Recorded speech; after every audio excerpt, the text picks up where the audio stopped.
હરિઓમ શ્રીરામ અંબજ્ઞ. મારું નામ દક્ષા વિરા લીલા છે. હું ગુજરાતી સેન્ટર કાંદિવલી વેસ્ટ અડુકિયા સ્કૂલમાં એ મારું ઉપાસના સેન્ટર છે. બાપુ ભક્તને નાના મોટા અનુભવ આવતા જ હોય છે. મને પણ ઘણા અનુભવ આવ્યા છે. એમાંનો એક અનુભવ તમને શેર કરવા ઈચ્છું છું. આ અનુભવ બોલું છું એ પણ એક બાપુની કૃપા અને લીલા છે. મારો અનુભવ 2022 સપ્ટેમ્બરનો છે. 2022 સપ્ટેમ્બરની પહેલા મને 3 મહિના પહેલા છાતીમાં અહીંથી લઈને અહીંયા બળતરા થતી હતી અને ગેસ ઓડકાર આવે ને એવું થતું હતું. તો બધાને એમ કે એસિડિટી છે, ગેસ છે, એટલે મેં ઘરની દવા ચાલુ કરી. પણ આ વધતું જ ગયું અને પછી મારા છોકરાઓ કહે કે તમે મમ્મી ફેમિલી ડોક્ટરને બતાવો. ફેમિલી ડોક્ટરને બતાવ્યું તો ફેમિલી ડોક્ટરે કહ્યું કે ઇસીજી કરાવો, થોડાક બ્લડ ટેસ્ટ કરવાનું કીધું. આ બધું કર્યું અને રિપોર્ટ સારા ન આવ્યા. 2D ઇકો કરાવ્યું, બધું કર્યું. ડોક્ટરે કીધું 3 દિવસ ફૂલ આરામ કરવાનો છે, તમારે બાથરૂમમાં નાવાય નથી જવાનું, એટલે સુધી કીધું. પછી આ બધા રિપોર્ટ ડોક્ટર લીનમ વીરા થ્રુ સુચિત દાદાને મોકલાવ્યા. સુચિત દાદાએ તરત જ કીધું કે જેમ બને એમ જલ્દી કોકિલાબેનમાં ડોક્ટર સંજીવ વાણી છે એને તમે બતાવો. અને એ સમય એવો હતો કોરોનાનો કે ત્યારે ડોક્ટરની એપોઇન્ટમેન્ટ મળતી નહોતી. ક્યાંય હોસ્પિટલમાં ક્યાંય બેડ ખાલી ન હતા.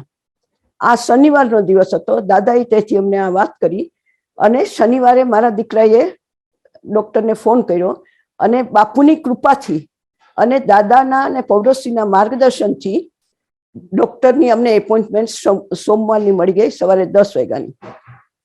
મારે તો અહીંયા કોઈ હતું નહીં, છોકરાઓ કે કોઈ બધા બારગામ જ છે. તેથી મારા વહુના ભાઈ અને ભાભી મારી સાથે આવ્યા.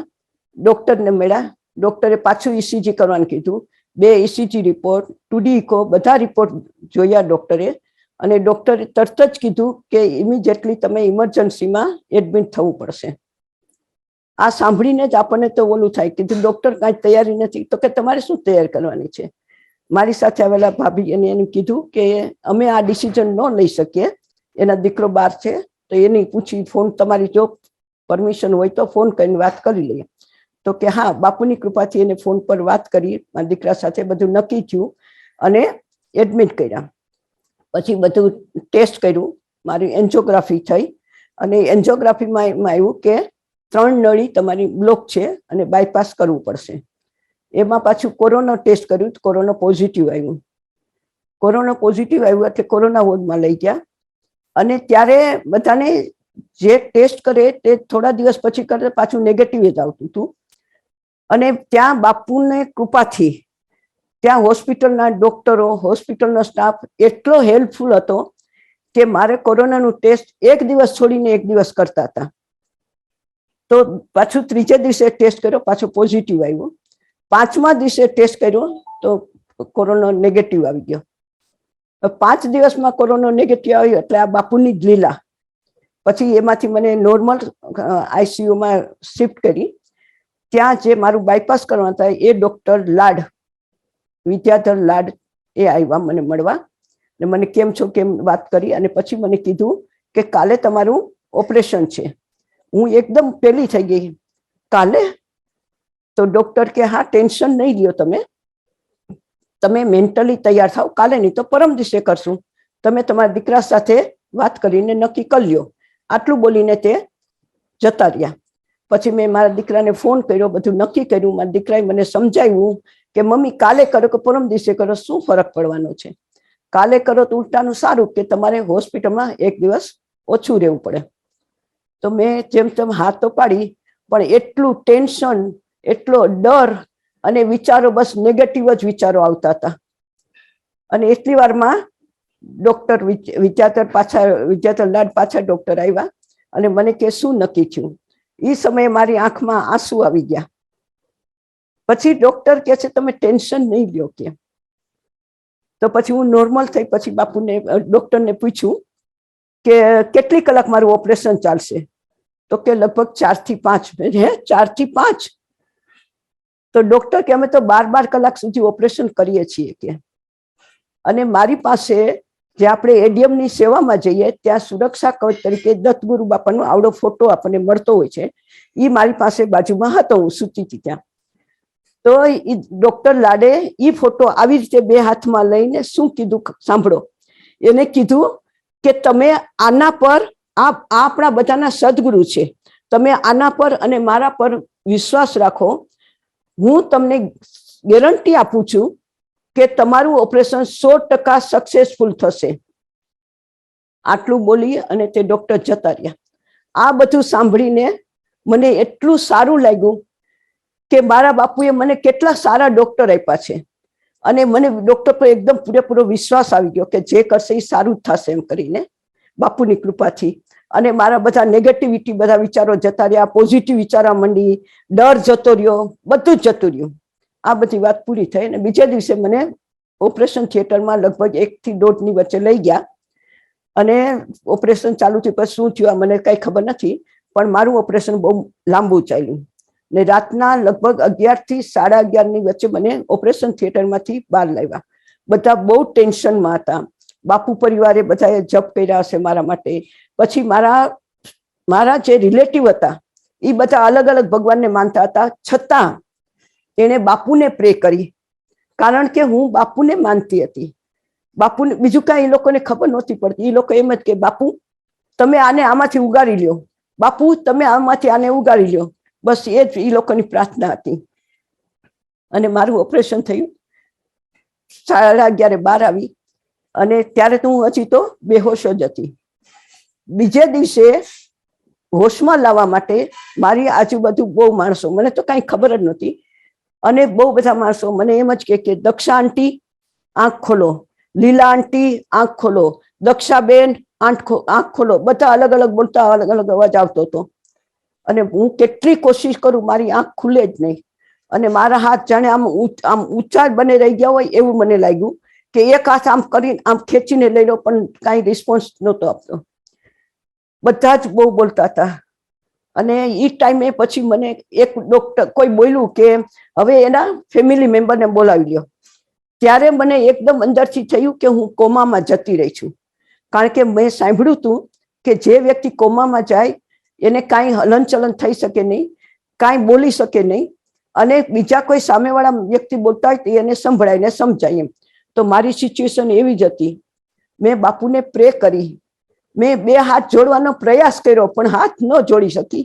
મેં મનમાં પ્રાર્થના કરી બાપુને કે બાપુ મારે કોમામાં નથી રહેવું, મારે કોમામાં જીવવું નથી, કોમામાં રહીને મને લઈ લ્યો બાપુ, મારે કોમામાં રહીને જીવીને શું ફાયદો.